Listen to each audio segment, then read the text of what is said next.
Muy buenas tardes, licenciada. No sé si me escuchan. Sí, Angie, mucho gusto.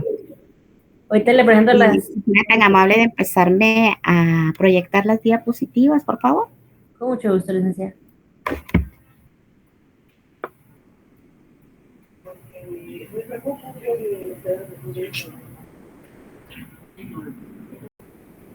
¿Me dice si se ve?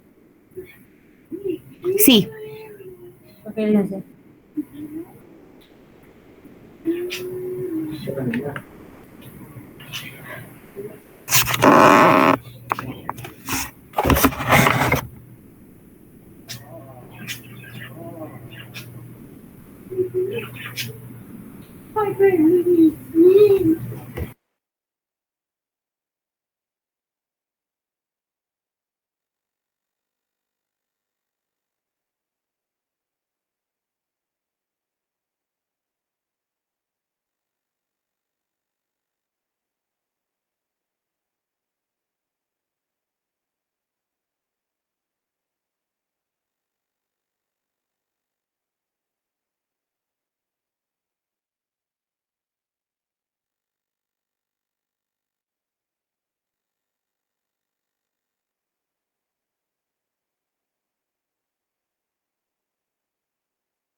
muy bien. Entonces, continuamos con los postulados en materia agraria de la reforma liberal de mil. ¿Sí me escuchan bien? Sí, licenciada. Perfecto. Entonces, bueno, nos vamos a referir a los gobiernos,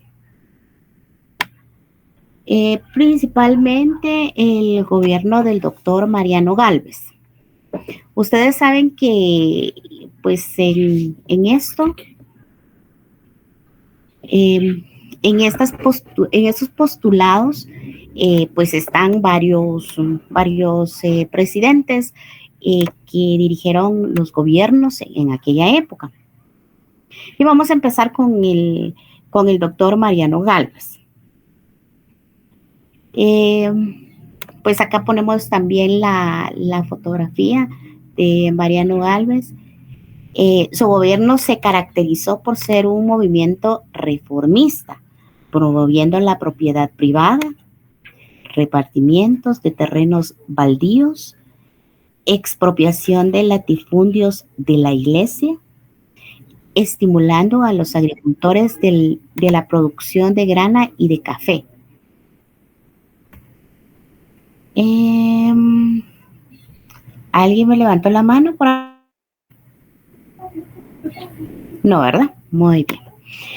Bueno, siguiente, por favor, siguiente diapositiva. También estuvo el gobierno de Rafael Carrera. En el gobierno bueno, cada uno tenía su propia historia, ¿verdad? En el gobierno de Rafael Carrera fue un gobierno conservador. Emitió un decreto el 21 de marzo de 1847, por medio de la cual se funda en forma independiente la República de Guatemala en materia de producción agraria. Se desarrolla el cultivo de la grana. Entonces, como ustedes se pueden dar cuenta, en este gobierno de Rafael Carrera fue uno de los más importantes para darle esa apertura a la producción agrícola. Entonces, por eso es que lo mencionamos el día de hoy, ¿verdad? Y mencionamos a todos los gobernantes de aquellas épocas. Eh, Fue más o menos en el año 1847 cuando Rafael Carrera estuvo gobernando aquí en Guatemala. Entonces, ¿qué? ¿Cuántos años tendrá? Si hacemos la cuenta, son más de 150, como 170 años, ¿verdad? Sí, más o menos.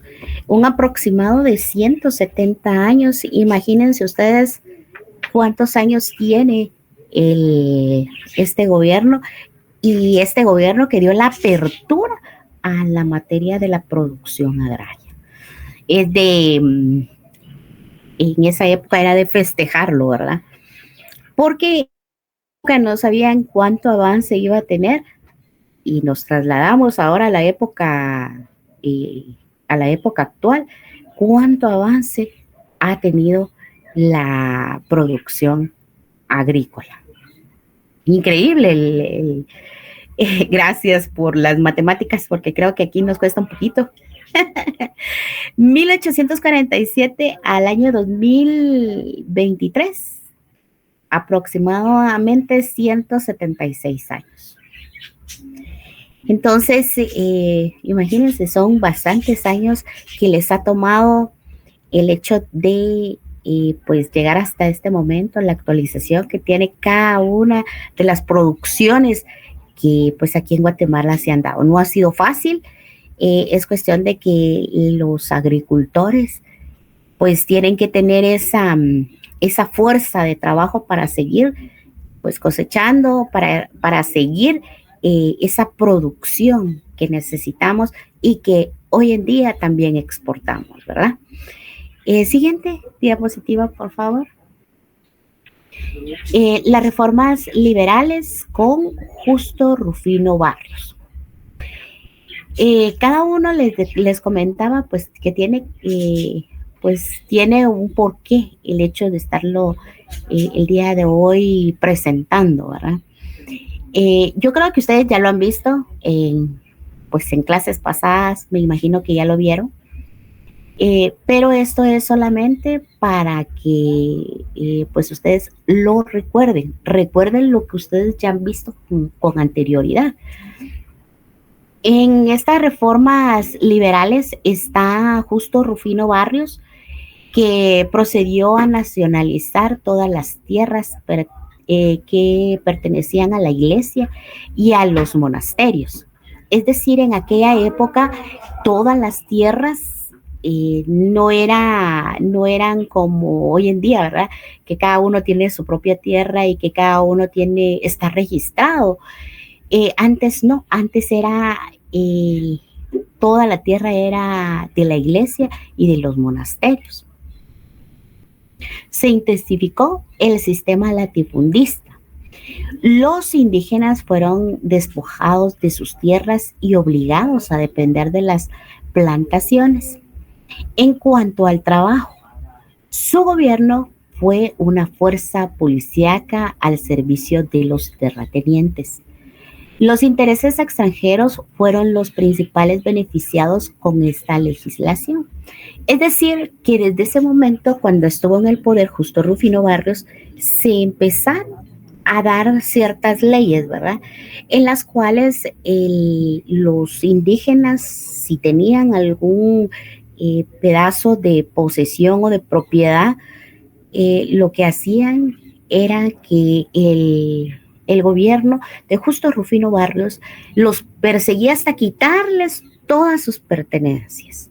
Y eso pues ocasionaba a que los indígenas o los que eran propietarios de bastante terreno salieran corriendo. Así, en pocas palabras, corriendo, porque prácticamente los despojaban, les robaban.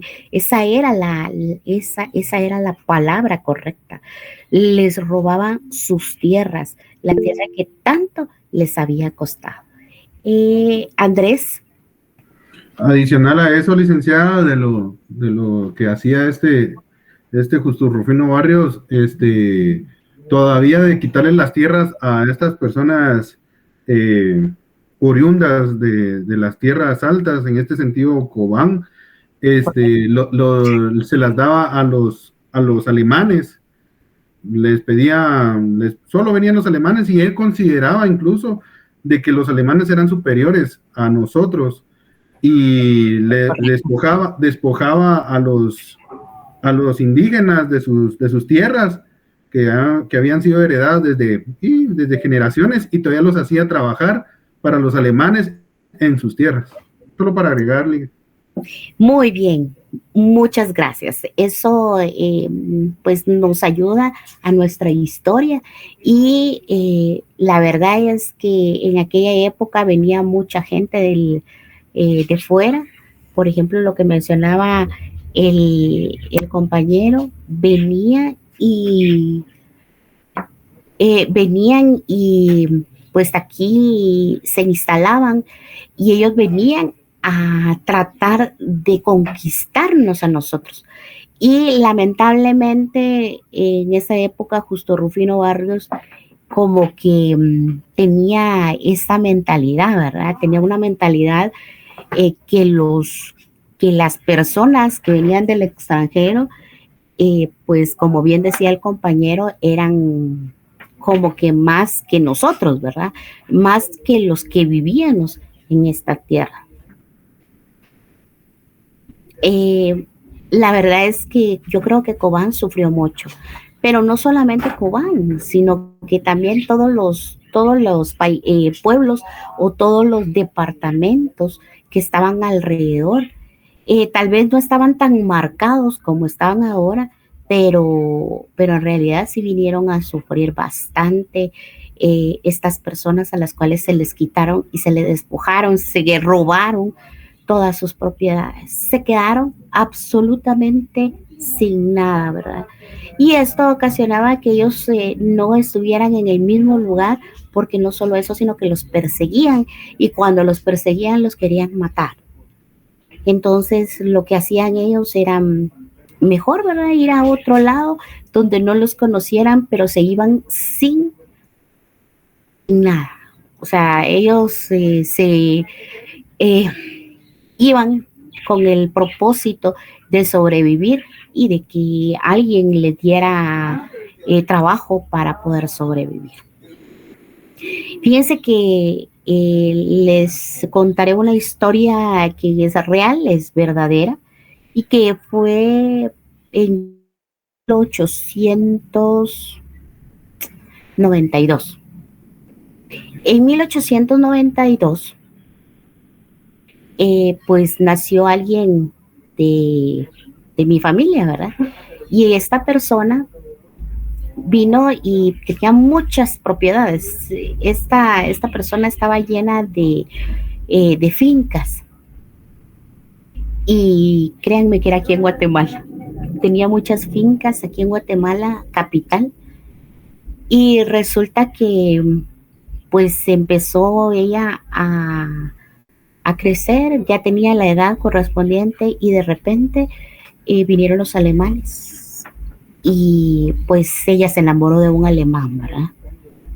Esta persona ciegamente, porque pues los alemanes, ustedes saben cómo son, ¿verdad?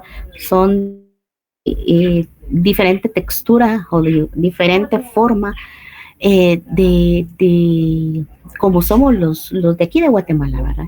Entonces, lamentablemente esta persona se enamoró de este alemán y el alemán a su vez se enamoró de ella, ¿verdad? Entonces, en esa época, él convenció, porque era mi tía, ¿verdad? Convenció a mi tía para que ella le cediera todas sus propiedades y lo logró. O sea, el alemán logró que ella le cediera todas sus propiedades. Y como ustedes saben que el amor es ciego, entonces sí le cedió, y le cedió en forma escrita, porque en esa época ya estaba instalado el Registro General de la Propiedad. Entonces, cuando sucedió esto, pues ella, como dice en su historia, ¿verdad? En la historia que nos contaba a nosotros, porque sí nos contaba que pues ella fue muy feliz, ¿verdad? Pero ¿a cambio de qué tenía esa felicidad? A cambio de dar todas sus propiedades. Entonces, ellos estaban aquí, los alemanes, porque era una persona alemana, ellos estaban aquí porque venían huyendo de su país y venían huyendo, pero aquí a Guatemala venían a instalarse porque ellos querían como ver si podían conquistar Guatemala, y hubieron muchas personas que sí lo lograron tener propiedades, ¿verdad? Entonces, Jasmine me levantó la mano. ¿Qué manda, Jasmine?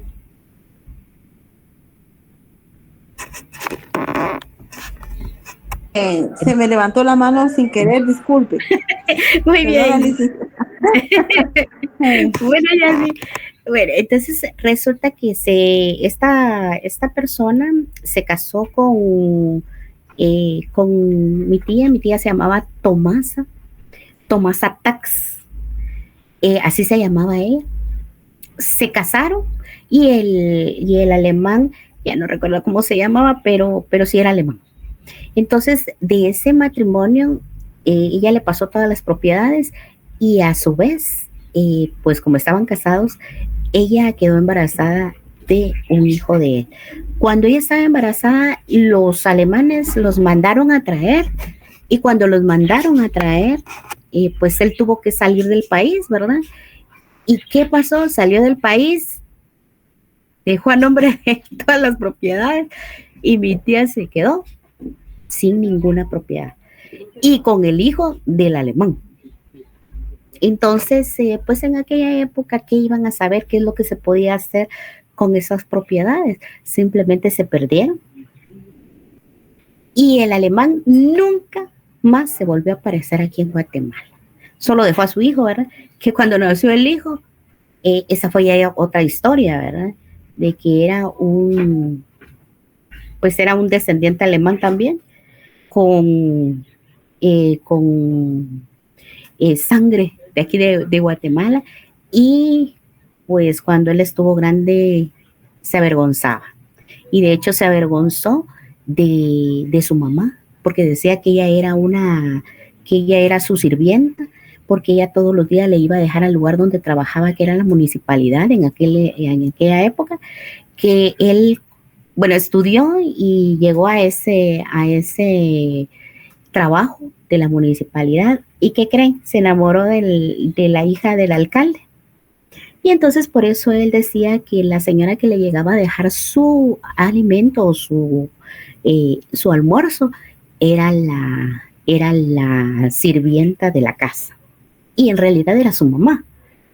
Entonces fue tanto lo que se llevó, el impacto que llevó esta persona, porque no aceptaba que pues la indígena era su mamá. Y pues se iba a casar con esta persona, y lamentablemente pues se descubrió que pues quién era su mamá. Y lo que hizo el muchacho fue venir e irse a ahorcar. Él se colgó y pues ahí terminó su historia, ¿verdad? Porque pues no aceptó a su mamá, y no la aceptó, y también tomó la decisión de quitarse la vida. Entonces, pues ahí terminó su historia, pero la de doña Tomasa Tax siguió, y ella llegó a la edad de 103 años y nunca más volvió a tener otro hijo, ni nunca más volvió a tener otro esposo, ¿verdad? Y se quedó como posando en un cuarto que le dio a su hermano. Perdió todas sus propiedades a raíz de esta situación con este alemán. Y bueno, es una historia triste, pero real, porque a mí no me la contaron, sino que en aquella época pues yo pude vivir, porque hasta fotografías, hasta partidas de las constancias de certificaciones que tenían en el registro de la propiedad. Pero créanme, yo era una niña, pues cómo iba yo a saber que se podía hacer algo, ¿verdad?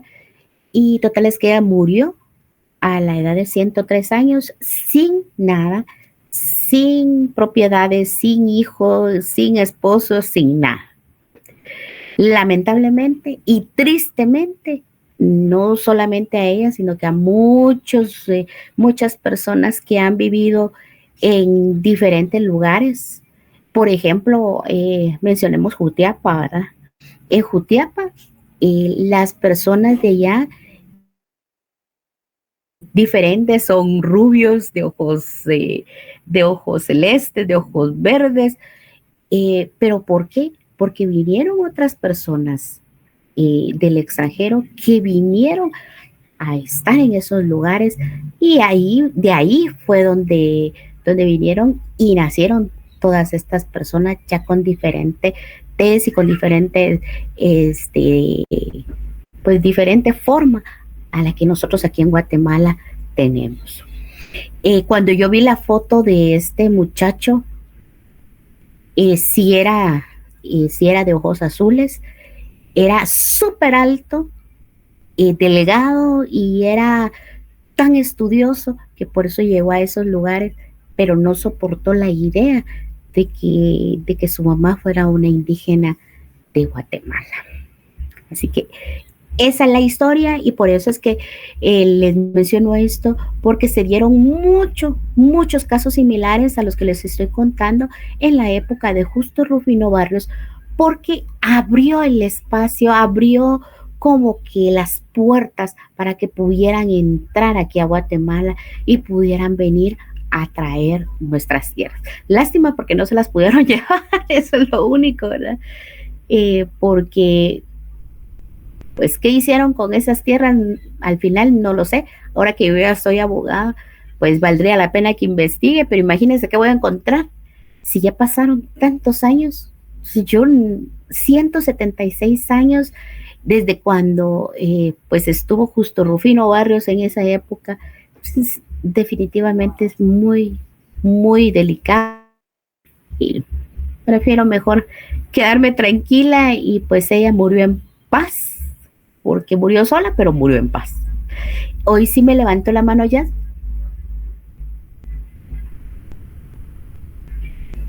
Yasmin, tiene la palabra.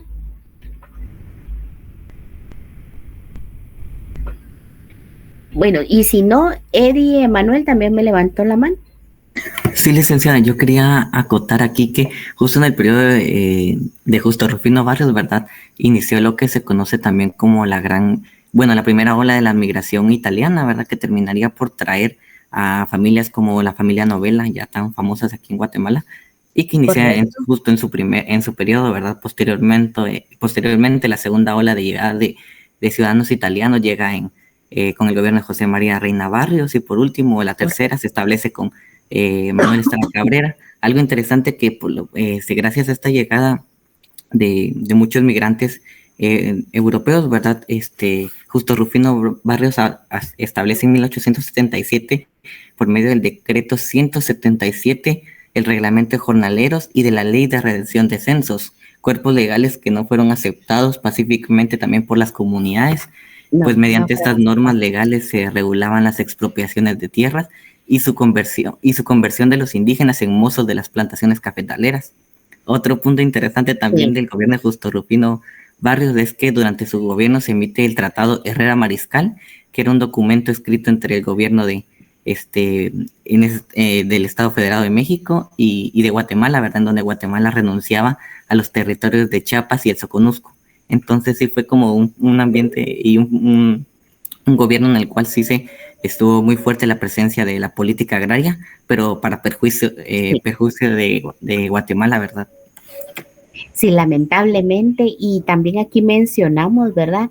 Lo de Chiapas, porque en aquella época Chiapas era de Guatemala, ¿verdad? Entonces, a partir de esta época de Justo Rufino Barrios, se empezó a dar el tema de que ya le pertenecía a México.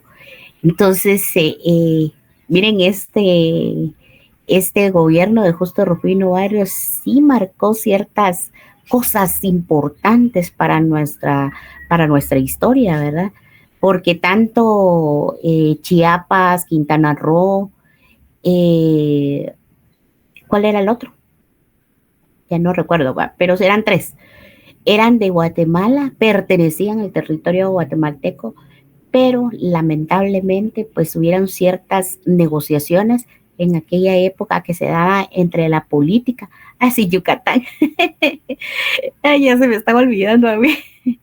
Eh, Yucatán también estaba entre esto, ¿verdad? Entre estas porciones de tierra que le pertenecían a Guatemala y que pues por ciertas circunstancias que se dieron en negociaciones benefició a México y por eso México pues se quedaron con estas tierras y posteriormente, pero eso sí fue hasta después, ¿verdad? Lo de Belice. Pero ahorita vemos específicamente lo de Justo Rufino Barrios. Para mí es importante estar recordando y gracias por el apoyo que me han dado los compañeros que han hablado.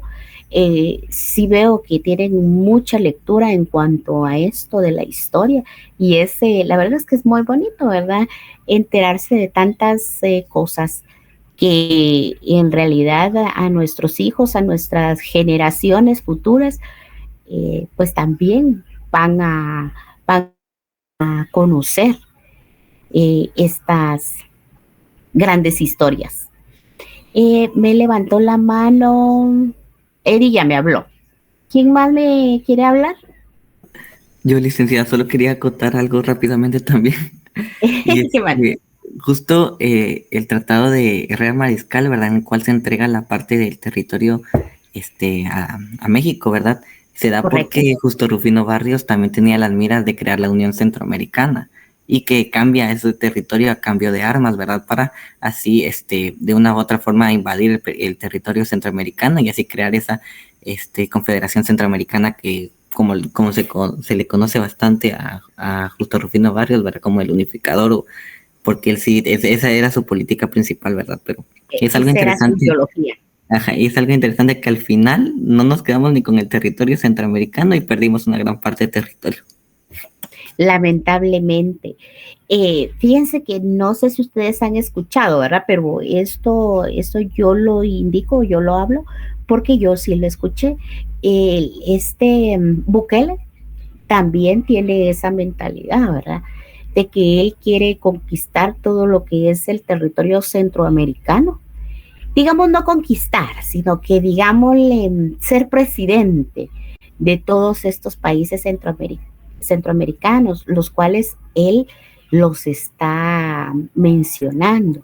Incluso mencionó a Belice, y mencionó a Guatemala, a El Salvador, a Nicaragua, Costa Rica, totales que son 7 los países centroamericanos del cual él quiere ser el presidente. Pero miren ustedes, yo en realidad, bueno, yo les expreso mi opinión al respecto. Yo no sé si esto es viable, porque entiendo que cada país es independiente y cada país tiene su propio presidente y que un presidente no puede gobernar todos los países. Eso es lo que yo entiendo por lo que yo he leído, ¿verdad? Pero como ahora se están dando tantas cosas diferentes, yo en realidad no estoy de acuerdo en que él sea el presidente de todos los países centroamericanos. Y les digo por qué. Porque a pesar de que Guatemala tiene sus cosas, yo creo que Guatemala es un país conservador, es un país que ha salido adelante durante muchos años, ¿verdad? Y pues ahorita yo he estado viendo a Bukele y sí, efectivamente, pues él ha aplicado la ley en El Salvador, pero yo creo firmemente que aquí en Guatemala no funcionaría, ¿verdad? También, pues aquí en Guatemala hay muchas personas que son pues mareros, ¿verdad? Digamos marero, que es el término más común en nuestro país y que pues también a nosotros nos ha llegado, ¿verdad? Nos ha alcanzado. Pero yo creo que Dios está todavía con nosotros, que Dios es el que todavía nos está cubriendo, porque la verdad es que nosotros estamos en medio de algo que no se puede evitar, aunque este Bukele llegue a ser, si es que acaso lo permitieran, ¿verdad? Aunque llegue a ser presidente, no creo que se vaya a lograr quitar esto de las pandillas. Esto ya es un cáncer, eso ya no tan fácilmente se detiene. Imagínense cuántas personas están presas en El Salvador, que se prácticamente se vienen para aquí a Guatemala, porque aquí se supone que no los van a encontrar, ¿verdad? Y a la larga algunas personas no les encuentran, ¿verdad? Porque han tenido suerte a la larga. Pero considero que a pesar de que se esté aplicando esta ley, no van a desaparecer. Ahí están, aunque estén guardados, pero ahí están. Entonces, miren, yo sí soy de la humilde opinión de que cada uno de los países tiene su propio presidente. Entonces, que así se respete, ¿verdad? Y que siga respetándose conforme a las leyes que tenemos, que actualmente, si bien es cierto, algunos artículos se usan y otros no, o prácticamente todos no, ¿verdad? Pero que si se diera el caso, pues ni modo, ¿verdad? Ya se vería de qué forma es que pues se va a actuar conforme. Porque fíjense ustedes, es que varias personas que tal vez no tienen el conocimiento, sí me han preguntado, porque me dicen, mire, me dice, si mejor que venga Bukele a gobernar aquí. Y les digo yo, miren ustedes, o sea, tampoco es tan así, tan fácil, porque si bien es cierto, pues Bukele es una persona que es, ¿cómo decirles? Tal vez un dictador.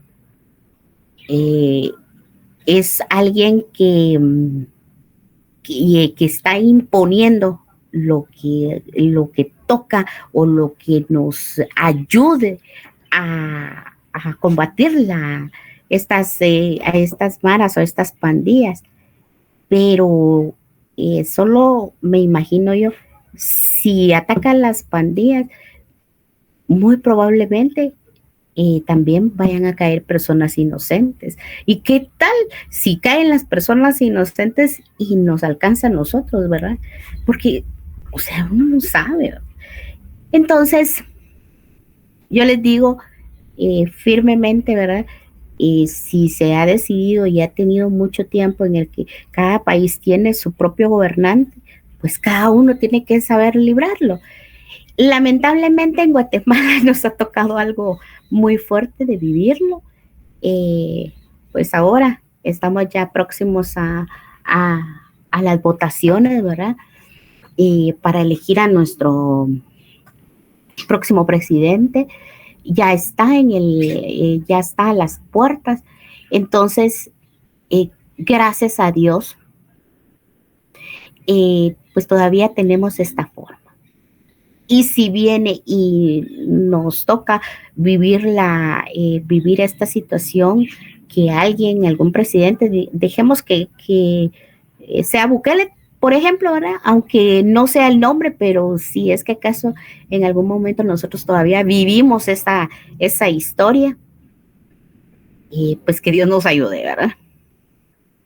Y sí, yo lo llamo a que por favor se vote conscientemente. No vamos a hablar de ningún nombre, de ningún partido, pero sí que se vote conscientemente. Cada uno de nosotros tiene su propia forma de pensar y conoce qué es lo que quiere para su familia y el futuro de su familia. Así que continuamos, por favor. La siguiente diapositiva.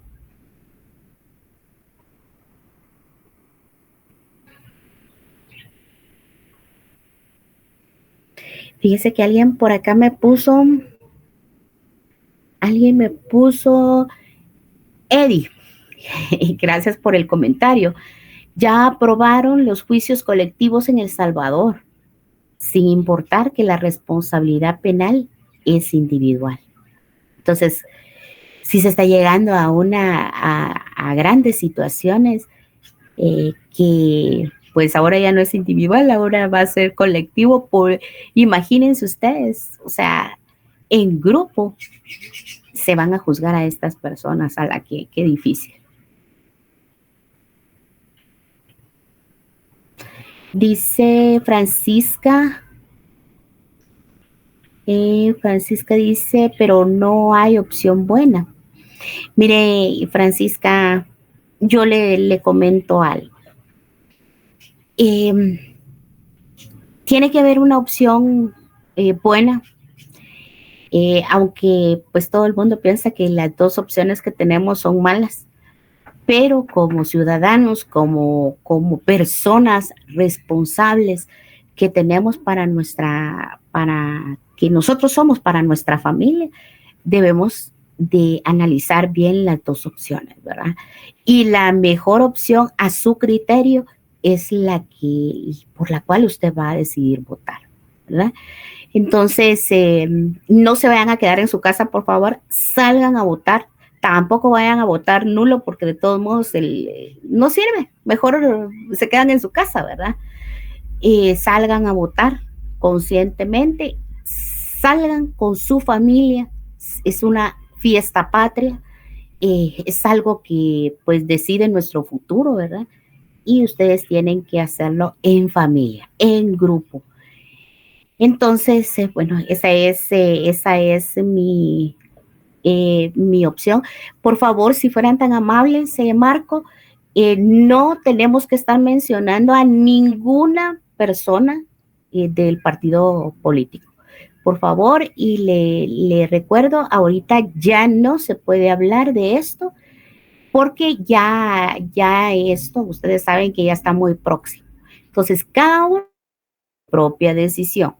Solamente les comento, no más comentarios de política, porque ahorita ya no es conveniente que nosotros lo estemos hablando. ¿Sí? Pasemos a la otra, ya está la diapositiva. Se crea la Dirección de Estadística y se ordena el primer Censo General de la República. Suprimen los diezmos a favor de la iglesia, se establece la libertad de culto, se crea el registro de la propiedad de inmuebles. Entonces, en esta época de Justo Rufino Barrios hubieron varias cosas, ¿verdad? El que suspendan los diezmos para la iglesia era algo muy importante, porque la Iglesia Católica en aquella época también recibía el diezmo de cada una de las personas que tenían sus propiedades, que tenían sus cosechas, que tenían su producto. Entonces, pues lo suprimen, es decir, ya no les llega esa cantidad de dinero a la iglesia, y también se establece la libertad de culto. ¿Por qué les menciono esto de la libertad de culto? Porque en la época de Justo Rufino Barrios todavía era muy marcada la religión católica. O sea, esa era la religión que todos tenían que profesar, pero llega este momento en donde se establece que la libertad de culto era para toda la población, ¿verdad?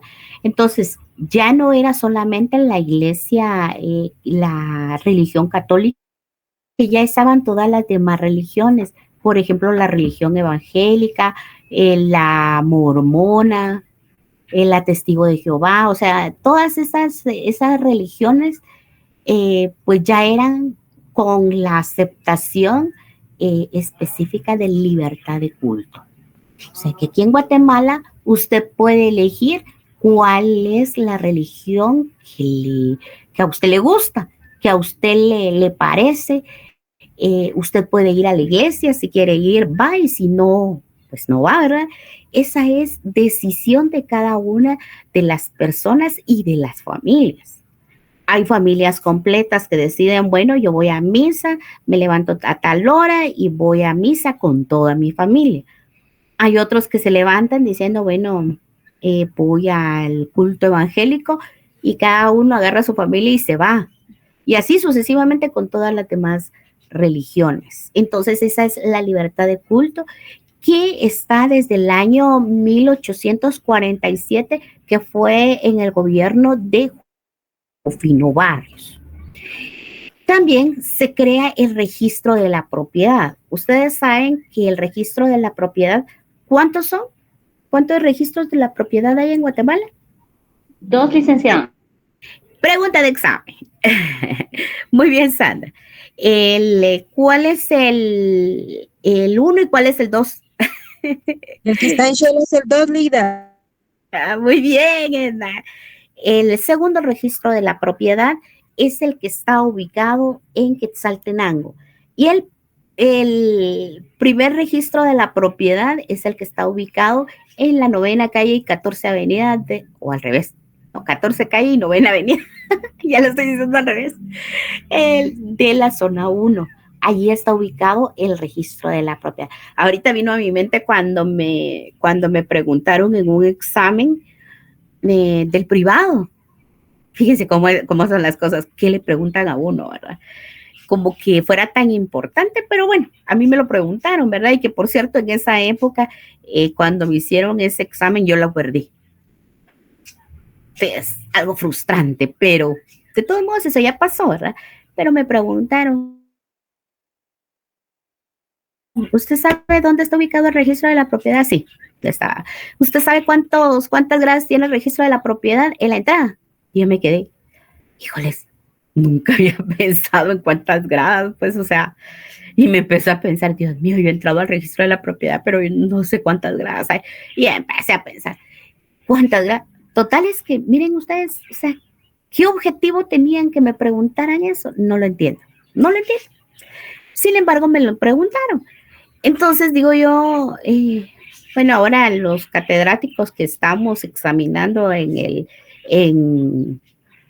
la universidad, definitivamente yo se los aclaré, ¿verdad? ¿Cómo voy a hacer tan, tal vez, mala gente por tan solo el hecho de preguntar cuántas gradas tengo? O sea, prácticamente como que me estuvieran poniendo mala la pregunta.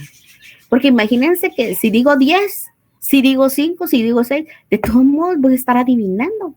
Yo no me acuerdo. ¿Y qué es ese día? Y yo, Dios mío, no. Yo recuerdo que tiene 4, le dije yo, ¿verdad? Pero en realidad, ¿cuántas tiene? Después ya me enteré cuántas son las que tienen la entrada. Lamentablemente ustedes, hay algunos catedráticos que quieren pues sorprenderlo a uno, ¿verdad? Y en esa época sí me sorprendieron porque lamentablemente perdí el examen en esa oportunidad y lo perdí con muy bajo puntaje, ustedes. Ni me pregunte. Bueno, pero ya la segunda vez que me sometí al examen ya fue diferente. Ya ahí sí que ya uno va. Ustedes, yo estaba en la biblioteca, me la pasaba de 7 de la mañana a 7 de la noche, ustedes. O sea, yo sacrifiqué a mi familia con tal de poderme graduar. Entonces yo creo que todos esos sacrificios valen la pena para que en un futuro pues ya tengamos como que una recompensa por todo lo que nos hemos esforzado. El registro de la propiedad. Se funda Correos. Se funda el Banco Nacional de Guatemala, así como el puerto de Izabal. Bueno, hablemos de Correos. Correos se funda en 1848, creo. Sí, más o menos, en 1848, y tenía función y estaba ubicada en la municipalidad de Correos, ¿verdad? Durante el pasar del tiempo, pues fue muy útil, ¿verdad? Porque en aquella época no había correo electrónico, no había teléfono, lo único que existía eran las cartas y los telegramas, que en aquella época pues era bastante útil para poderse comunicar con otros lugares. Hoy en día, pues ya desapareció correos, lamentablemente.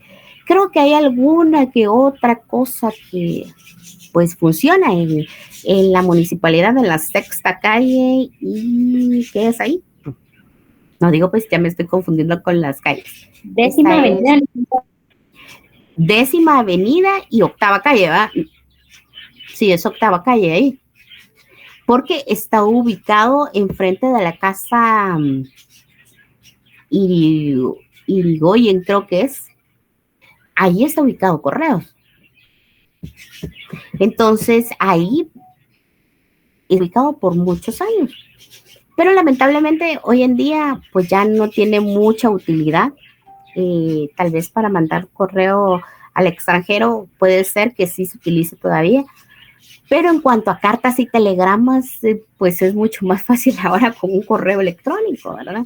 Entonces ya no tiene mucha como funcionalidad el hecho que esté trabajando en esto. Entonces ya casi está desapareciendo. Casi les digo porque todavía hay alguna que otra función que tiene. El Banco Nacional de Guatemala. Este Banco Nacional de Guatemala también fue fundado en 1847, más o menos por esas fechas, en el gobierno de Justo Rufino Barrios, que es el que tenemos todavía actualmente. Solamente que pues hoy en día ya estaba más actualizado. Y el puerto de Izabal. Entonces ustedes saben que ese puerto de Izabal también tiene mucha influencia porque allí van a dar todos los barcos y como que la exportación y la producción que de Guatemala sale para otros países. Entonces, fue fundado desde 1847 en el gobierno de Justo Rufino Barrios. Luis Cardosa y Aragón dice lo siguiente: con respecto a Justo Rufino Barrios, fue un mestizo casi criollo de la clase media con astucia y la arbitrariedad de un obcecado. Imagínense ustedes. Justo Rufino Barrios dice que era mestizo, casi criollo. ¿Qué significa eso ustedes? Mestizo, casi criollo. Entonces, pienso yo que a raíz de dónde venía, que era un mestizo, ¿verdad? Pienso yo que de ahí venía su forma de pensar. Porque como uno lo forman desde la casa, ¿verdad? Ahí es como que una escuela para uno.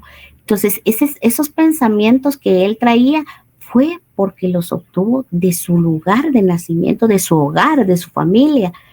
Entonces, él tenía ese concepto que la gente que venía del extranjero era superior a todos nosotros, incluso superior a él, que era el presidente de aquella época, que tal vez él no veía el nivel que él tenía por el simple hecho de sus pensamientos, ¿verdad? Porque yo creo que las personas que estamos y que vivimos aquí en Guatemala tenemos ciertos pensamientos, pues que los venimos trayendo desde que pues nuestros ancestros, ¿verdad? Y pues pienso que él expresaba su forma de sentir y de pensar, y eso ocasionó a que se le abriera las puertas de Guatemala todos estos extranjeros que vinieron tal vez a unirse con nuestra gente, y que lamentablemente cuando los mandaron a llamar dejaron a toda nuestra población pues lastimada, ¿verdad? Y no solamente porque los querían, sino porque pues ya habían dejado familia aquí. Abrió las puertas al mundo moderno y expulsó a la edad media anclada en las sotanas y en los levitones. Y moda levita, holgada, hecha de paño grueso, de la ridícula aristocracia colonial. La diferencia entre Rafael Carrera, que fue el presidente que vimos con anterioridad, y Justo Rufino Barrios, radica en que el primero fue un tirano para sostener el medievalismo. Rafael Carrera sí fue un tirano, definitivamente. Y Justo Rufino Barrios para implementar medidas de progreso. Bueno, era un hombre muy inteligente, Justo Rufino Barrios, pero lamentablemente tenía sus deficiencias y esas deficiencias fueron las que lamentablemente a Guatemala perjudicaron. Siguiente diapositiva, por favor.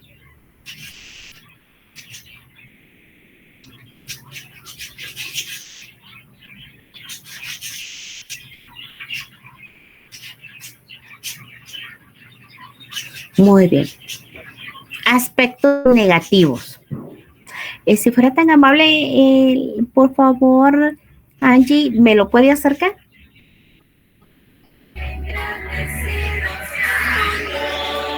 ¿Me puede acercar la diapositiva? Muchas gracias.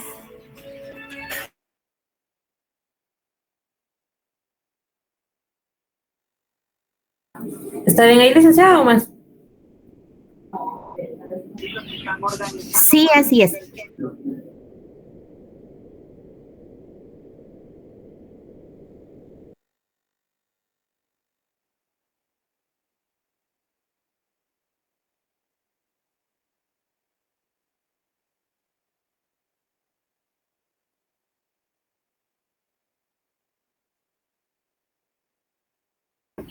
Disculpen, ya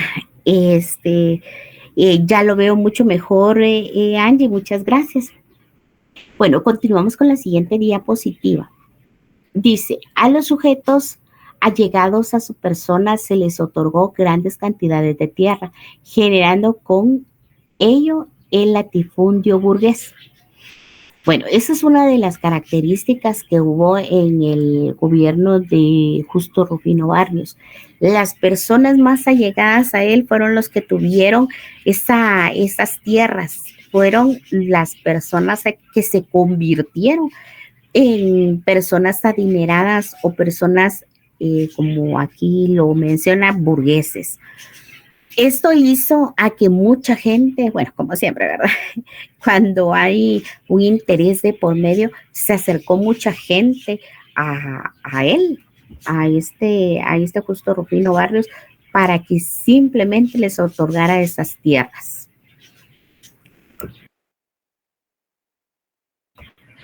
B, impulsa el auge de la industria cafetalera en detrimento de otros cultivos. Bueno, miren pues, este impulso de la industria cafetalera fue de mucho éxito para muchas personas. En aquella época, pues no sabían cuánto les iba a beneficiar económicamente, pero al pasar el tiempo, conforme lo que ellos iban pues cultivando, con lo que ellos iban exportando, se llegó a colocar el café en una cantidad muy alta económicamente para comprarlo. Entonces era muy bien pagado tanto para las personas extranjeras como para las nacionales. Era muy bien pagado el café. El café llegó a producir económicamente cifras muy altas, pues el impulso de 1847 estas fincas cafetaleras fue muy grande y fue muy beneficiosa para cada una de las personas que tenían estos cultivos. Recuerdo, tampoco me lo contaron, ¿verdad? Sino que eso, se vivió, que había mucha gente que tenía fincas que se dedicaban específicamente a cultivar el café, ¿verdad? Y que cada cosecha, pues ya lo tenían comprometido y ya lo mandaban al extranjero. Y pues esto ocasionó que mucha gente que no tenía mucha economía, que tenía muy baja esa economía, lograron subir. Y ahí lograron hacer mucho dinero, mucha parte económica, y así esto ocasionó a que compraran más tierras para hacer más cultivos. Las personas que han estado fuera, que han vivido y han nacido fuera de la capital, pues conocen, ¿verdad? Y algunas personas han ido a hacer esa cosecha de café, a tapiscar, creo que le decía. Creo, les digo yo, porque yo nunca fui a una finca, porque yo nací aquí en Guatemala, ¿verdad? Y mi formación fue aquí en Guatemala. En cambio, hay algunas personas que sí estuvieron fuera en algunos departamentos que se dedicaban a hacer esa siembra de café. El cultivo del café se mantiene sobre la base de la explotación de la mano de obra barata, especialmente en la época de la recolección. Ustedes saben que esto es por épocas, ¿verdad? Y que la época de recolección, pues también es beneficiosa y también se necesita mucha gente con fuerza de trabajo, con mano de obra. Y pues esta mano de obra es la que se necesita en las fincas para poder hacer esa recolección. Lamentablemente, pues ahí no se les paga lo justo, o no se le paga lo que realmente corresponde, porque como nosotros, ustedes saben que aquí en Guatemala tenemos un arancel, se les paga conforme al arancel que que pues tenemos en nuestro código, ¿verdad? La fuerza de trabajo que se emplea para la industria cafetalera se empieza a reclutar con base en el sistema de habilitaciones, anticipo en dinero.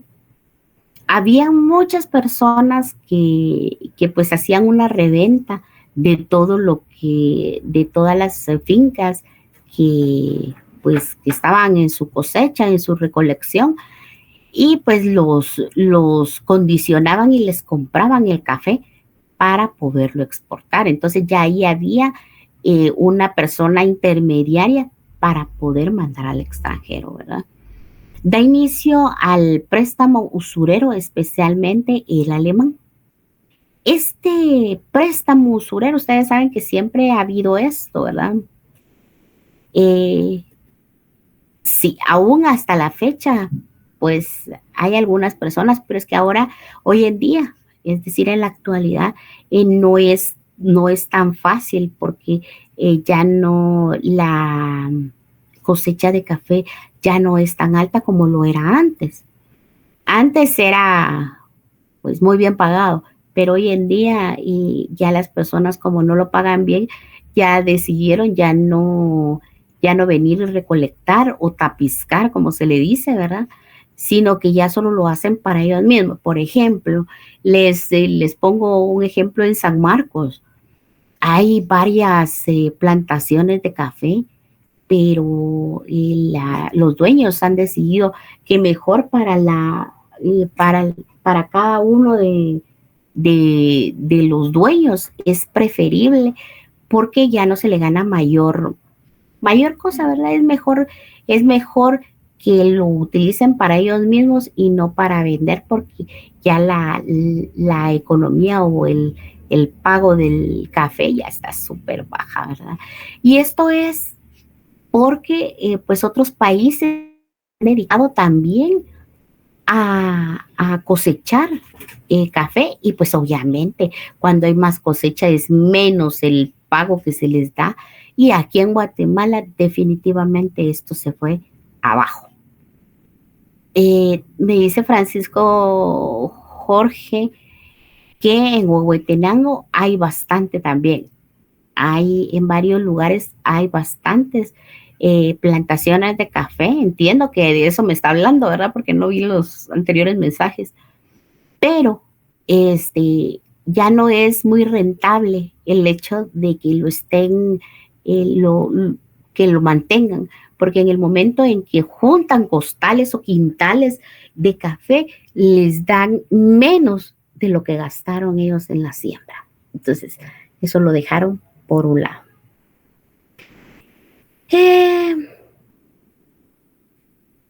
Sí, del café le hacía mención. Perfecto. Entonces, sí, efectivamente, en varios lugares, por ejemplo, yo les digo ahí en San Marcos, y yo tuve la oportunidad, ¿verdad? Porque yo vi, miren, como yo les digo, ¿verdad? Yo nací aquí en Guatemala y los que hemos nacido en Guatemala no hemos tenido la oportunidad de ver cómo siembran o cuáles son los tiempos o lo que se dedican a hacer en la siembra, ¿verdad?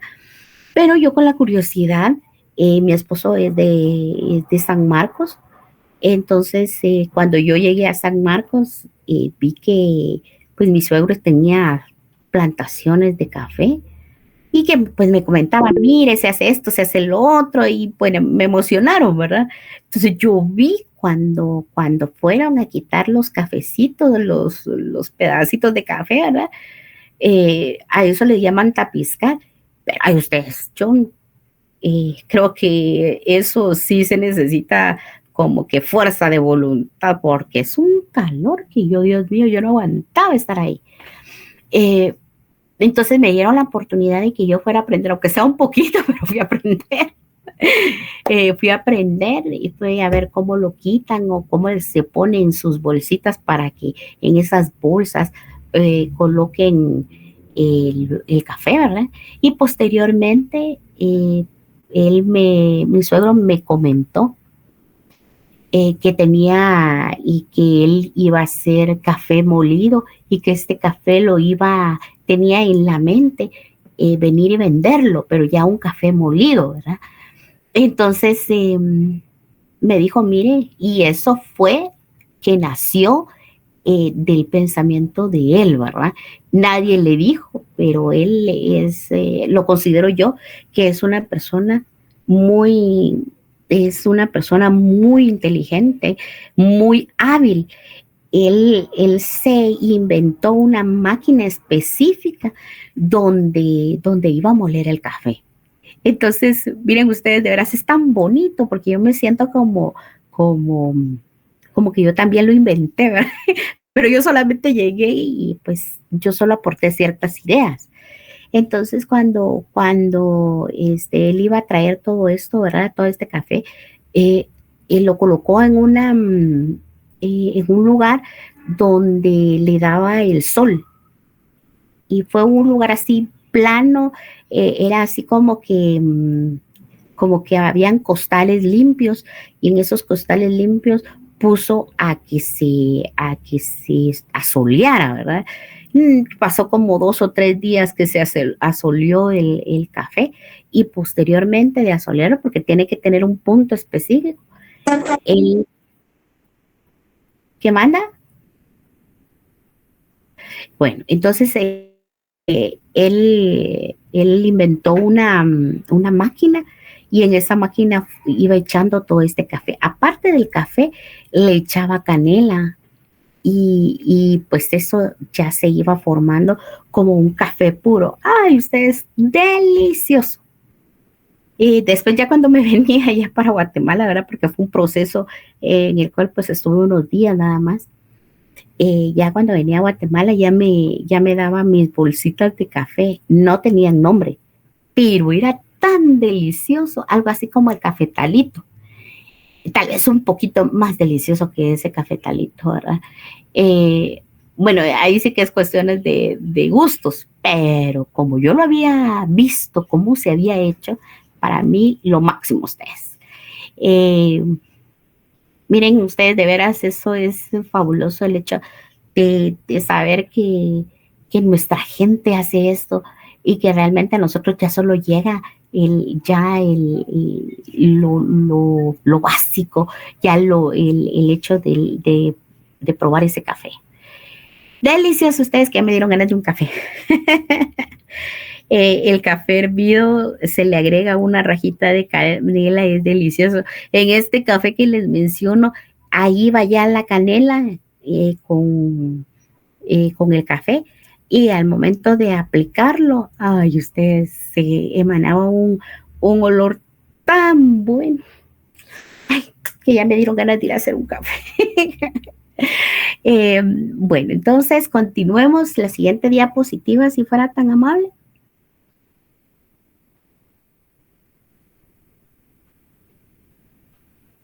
Bueno, ahorita viene el gobierno de Jorge Ubico.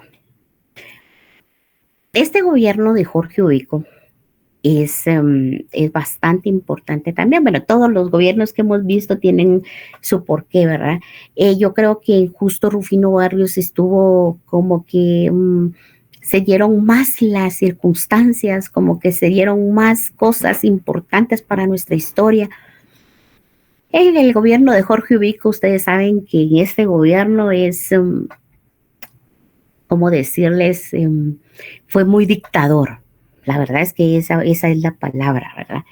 Pero sí dejó buenas cosas.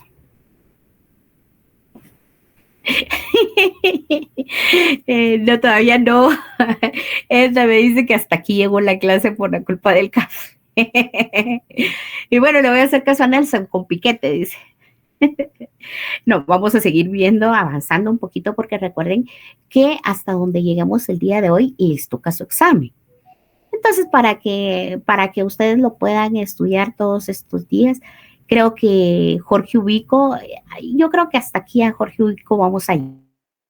Pues le decía que Jorge Ubico es, el tema de la clase es Jorge Ubico, por favor. Aunque ya hablamos de Justo Rufino Barrios, bueno, póngale también Jorge Ubico, Justo Rufino Barrios y Rafael Carrera. Bueno, entonces, en este gobierno de Jorge Ubico, es muy, pero muy famoso este gobierno, porque ustedes recuerdan que en este gobierno está el famoso Mikulash. A ver, ¿quién sabe quién es Mikulash? Asesino en serie, Ligda. Asesino en serie, muy bien. Carlos.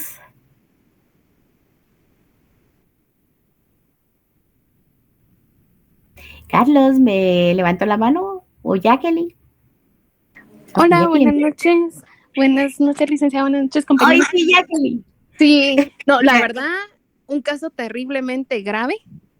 Ajá. Creo que Mikulash marca un antes y un después en la sociedad guatemalteca, siendo un pedófilo, ¿verdad? Y sabemos que Correcto. cuando caen en las garras de un pedófilo, un niño no precisamente acaba bien. O sea, tal vez fueron 2 o 3 niños los que sobrevivieron, pero los demás, creo que es una parte de la historia escalofriante. Ay, Aparte sí. de toda la sucesión de cómo él muere, ¿verdad? Y cómo la Facultad de Medicina luego pide la cabeza para hacer unos estudios gracias a la intervención hasta cierto grado, la intervención indirecta de Sigmund Freud. Pero creo que esa parte es como que la más escalofriante de Mikulash. O sea, mencionar a este personaje es así como que da un poquito de miedo. Y no solo da miedo, sino la forma en la que dejaba los cuerpos. Eso era lo más terrible del caso. Este Mikulash era un demonio en aquella época, ¿verdad? Que también en esta época hay bastantes demonios, pero yo creo que aquel, este nombre sí era, sí fue bastante marcado, ¿verdad? No solamente por el nombre, sino que cómo es que lastimaba a sus víctimas. Lamentablemente, muchos niños fueron víctimas de este asesino en serie, y por tal razón la decisión que tomó Jorge Ubico, creo que en aquella época fue lo mejor que le hubiera pasado a este señor, ¿verdad? Porque si lo dejaban iba a seguir haciendo maldades. Entonces, este personaje sí era tal vez lo más, lo peor que pudo haber existido en aquella época. Miren cómo avanza el tiempo, ¿verdad? Porque hoy en día también hay, pero los de ahorita tal vez no tenían o no les han dejado tanto espacio como para poder hacer tanta maldad como lo hizo ese Mikulash. Entonces, ¿cómo lo llevaron hasta pues fusilarlo, ¿verdad? Y cómo fue que Jorge Ubico decidió que esto se tenía que hacer. Yo realmente creo que Jorge Ubico sí era una persona dictadora, pero creo que sí tenía buenas, tal vez a cómo defender al pueblo, sí lo tenía. Y yo creo que cada una de las personas que llegaba a la presidencia, creo que tenía un objetivo principal, ¿verdad? Aunque hay varios, como lo fue Rafael Carrera, que lo mencionamos anteriormente, que era un tirano. Pero en el gobierno de Jorge Ubico sí se vio varias cosas, ¿verdad? Esta dictadura que llevó 14 años. Él estuvo 14 años en el poder y se caracterizó por la anulación de las posibilidades de desarrollo de la democracia liberal. Jorge Ubico elaboraba leyes cuya aprobación por el Congreso de la República era obligatoria. Es decir, venía él, se inventaba una ley y esa ley la tenía que aprobar el Congreso sí o sí.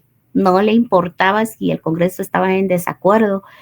El Congreso en aquella época tenía que confirmar todas las leyes que él hacía. Los centros de segunda enseñanza estaban militarizados y la Universidad de San Carlos carecía de autonomía. Todavía en aquella época la Universidad de San Carlos pues no estaba declarada con autonomía. Ordenaba fusilamientos de personas cuya eventual culpabilidad no se había probado judicialmente. En determinados casos, como yo les decía, ¿verdad? Pues hay algunos casos que sí son reales y había algunos casos que no. Por ejemplo, el de Mikulash, ¿qué opinan ustedes? Pues, o sea, ahí Jorge Ubico tenía la razón o no.